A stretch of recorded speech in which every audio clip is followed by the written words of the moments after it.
மணப்பாறை இடையிலான இரட்டை ரயில் பாதை அமைக்கும் பணிகள் இறுதிக்கட்டத்தை அடைந்துள்ளன. இதையொட்டி இன்று முதல் 31ஆம் தேதி வரை ரயில் சேவையில் மாற்றம் செய்யப்பட்டுள்ளது.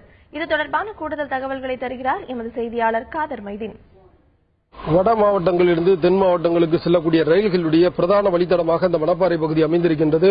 இந்த நிலையில் கடந்த 2011ஆம் ஆண்டு விழுப்புரத்திலிருந்து திண்டுக்கல் வரையிலான இரட்டை ரயில்வே பாதை அமைக்கும் பணிகள் தொடங்கின.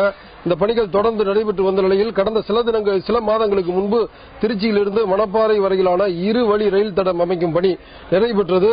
இதைத் தொடர்ந்து ரயில்வே பாதுகாப்பு ஆணையர் எஸ்.கே. மிட்டல் திருச்சியிலிருந்து மணப்பாறை வரையில் அமைக்கப்பட்டிருந்த இந்த இரு வழி ரயில் பாதையை ஆய்வு செய்தார். இந்த ஆய்வில் சுமார் 120 கிலோமீட்டர் வேகத்தில் செல்லக்கூடிய ரயில்களை இயக்கி சோதனை ஓட்டம் நடைபெற்றது.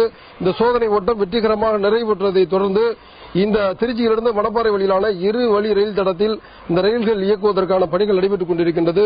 தற்பொழுது இறுதி கட்டத்தை எட்டியுள்ள இந்த பணியின் காரணமாக இன்று முதல் 31ஆம் தேதி வரை இந்த வழித்தடத்தில் செல்லக்கூடிய ரயில்கள் மாற்று வழித்தடத்தில் இயக்கப்பட உள்ளன.